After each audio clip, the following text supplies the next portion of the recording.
السلام علیکم۔ قرآن پڑھنے کی اہمیت کیا ہے؟ تو اس زمین پر ان لمیٹڈ لوگ رہتے ہیں، جن میں سے کچھ لوگ ایسے ہیں جو اپنے رب پر ایمان رکھتے ہیں، اور کچھ لوگ ایسے ہیں جو اللہ پاک کو ایک رب ماننے سے انکار کرتے ہیں۔ لیکن پوری کائنات میں سب سے بہترین انسان وہ ہے جو قرآن کو سیکھتا ہو، سکھاتا ہو اور پڑھتا ہو۔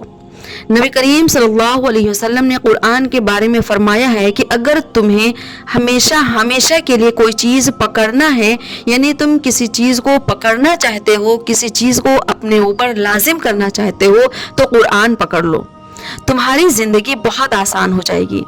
دنیا کے اندر سب سے زیادہ عزت اور احترام اللہ پاک قرآن پڑھنے والوں کو دیتے ہیں۔ اللہ پاک تمہیں اتنی عزت دیں گے کہ تم زمین پر چلو گے اور اللہ پاک آسمان پر فرشتوں سے تمہاری تعریف کر رہے ہوں گے۔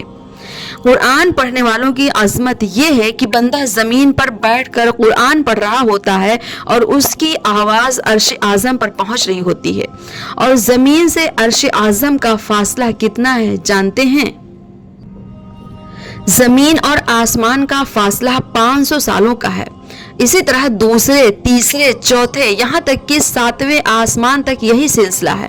پھر 7ویں آسمان کے بعد عرش اعظم آتا ہے، اللہ پاک کی کرسی ہے، جنت ہے۔ اللہ کی قدرت تو دیکھیے کہ ایک بندہ زمین پر بیٹھ کر قرآن شریف کی تلاوت کر رہا ہے اور اس کی آواز عرش اعظم پر پہنچ رہی ہے۔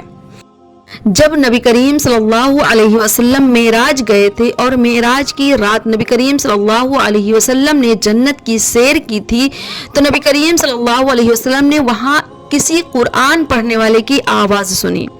نبی کریم صلی اللہ علیہ وسلم نے حضرت جبرائیل علیہ السلام سے سوال کیا کہ اے جبرائیل، یہ کس کی آواز ہے؟ کون شخص قرآن پڑھ رہا ہے؟ تو حضرت جبرائیل علیہ السلام نے جواب دیا کہ اے آپ کے صحابہ حارث ابن نعمان ہیں، یہ زمین پر بیٹھ کر قرآن پڑھ رہے ہیں اور ان کے قرآن پڑھنے کی آواز جنت میں موجودہ لوگ سن رہے ہیں۔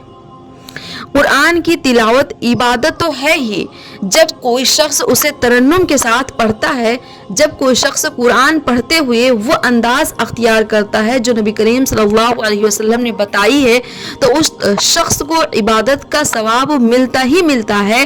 اس کے ساتھ ساتھ اللہ پاک اپنے فرشتوں سے کہتے ہیں اُنظُرْ یا ملائکتہ، اُنظُرْ اِلیٰ عَبْدِهِ یا ملائکتہ، فرشتوں میرے بندے کو دیکھو کتنا خوبصورت قرآن پڑھ رہا ہے۔ قرآن کی تلاوت کرنے والوں کو جب اللہ پاک اپنے پاس بلانا چاہتے ہیں تو بہت احترام سے بلاتے ہیں۔ نبی کریم صلی اللہ علیہ وسلم کا فرمان ہے کہ جب قرآن کو خوبصورت آواز میں پڑھنے والے شخص کی روح قبض کرنا ہوتا ہے تو اللہ پاک زمین پر پہلے فرشتوں کو بھیج دیتے ہیں۔ روایت میں آتا ہے کہ اللہ پاک 18 فرشتوں کو زمین پر بھیجتے ہیں، جن میں سے 9 فرشتے اس روح کو جنت میں لے جانے کے لیے ہوتے ہیں اور 9 فرشتے جہنم میں لے جانے کے لیے ہوتے ہیں۔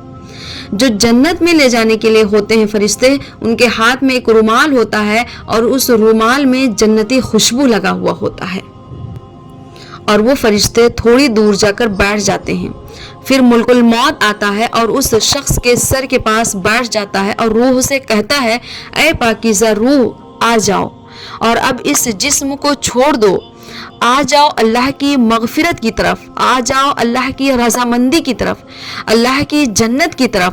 اور روح اس جسم کو اس طرح چھوڑ دیتی ہے، اس طرح اس کے جسم سے نکل آتی ہے جیسے جب مشکیزے سے پانی لیتے وقت پانی کا بوند ٹپک کر گرتا ہے، بالکل اسی طرح۔ جب ایسے شخص کی روح کو اللہ پاک اپنے بندوں سے قبض کرنے کا حکم دیتا ہے تو بس پلک جھپکنے کتنا ٹائم لگتا ہے اور اس کی روح قبض کر لی جاتی ہے۔ انسان کی پلک جھپکتی ہے، اتنی دیر میں اس شخص کی روح ملک الموت کے ہاتھ میں ہوتی ہے، اتنا ٹائم لگتا ہے۔ پھر وہ فرشتے آتے ہیں اور اپنے ساتھ جو جنتی رومال لے کر آئے ہوئے ہوتے ہیں اس رومال میں روح کو لپیٹ کر آسمان کی طرف چلے جاتے ہیں۔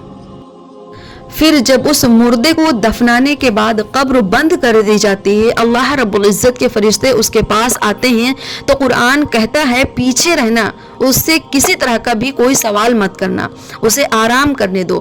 پھر فرشتے دائیں طرف سے آتے ہیں تو نماز کہتی ہے کہ دور رہو، اس کے پاس مت آنا۔ پھر فرشتے بائیں طرف سے آتے ہیں تو زکوٰۃ انہیں روک دیتی ہے۔ لیکن انسان اپنی زندگی میں بہت ساری نیکیاں کیے ہوئے ہوتا ہے، بہت ساری صلح رحمی کیے ہوئے ہوتا ہے، جو وہ کہتی ہیں کہ اسے حساب کی ضرورت نہیں، اسے آرام کرنے دو، لیکن پھر بھی اللہ کا حکم ہوتا ہے اس بندے سے سوال کرنے کا، تو سوال تو کیا ہی جائے گا۔ پھر فرشتے سوال کرتے ہیں من رب کا، من دین کا، من نبی کا، تمہارا رب کون ہے، تمہارا دین کیا ہے، تمہارے پیغمبر کے بارے میں کیا جانتے ہو۔ فرشتے سوال کرتے ہیں من رب کا، من دین کا، من نبی کا، تمہارا رب کون ہے، تمہارا دین کیا ہے، تم پیغمبر کے بارے میں کیا جانتے ہو۔ اور وہ شخص فوراً ان سوالوں کا جواب دے دیتا ہے ربی اللہ، دین الاسلام، نبی محمد۔ فرشتے اس کا جواب سن کر سوال کرتے ہیں کہ تمہیں کیسے پتا چلا کہ تمہارا رب کون ہے، تمہیں کیسے پتا چلا کہ تمہارا دین کیا ہے۔ تو وہ شخص کہتا ہے کہ اقرأت القرآن، میں نے قرآن پڑھی ہے اور اس قرآن کے مطابق اپنے رب کے دین پر عمل کیا ہے۔ میں نے تصدیق کیا تھا کہ اے رب، آپ نے جو کچھ بھی قرآن میں فرمایا ہے سچ فرمایا ہے۔ اس شخص کا جواب فرشتے تو سنتے ہی ہیں، ان کے ساتھ ساتھ ہمارا رب بھی اس شخص کا جواب سن رہا ہوتا ہے، اور اس کا جواب سن کر ہمارا رب اپنا فیصلہ سنا دیتا ہے اور اسے ہمیشہ ہمیشہ کے لیے جنت میں داخل کر دیتا ہے۔ اللہ پاک ہم سب کو اس بات پر عمل کرنے کی توفیق عطا فرمائے۔ اللہ پاک ہم سب کو قرآن پڑھنے کی توفیق عطا فرمائے۔ آمین۔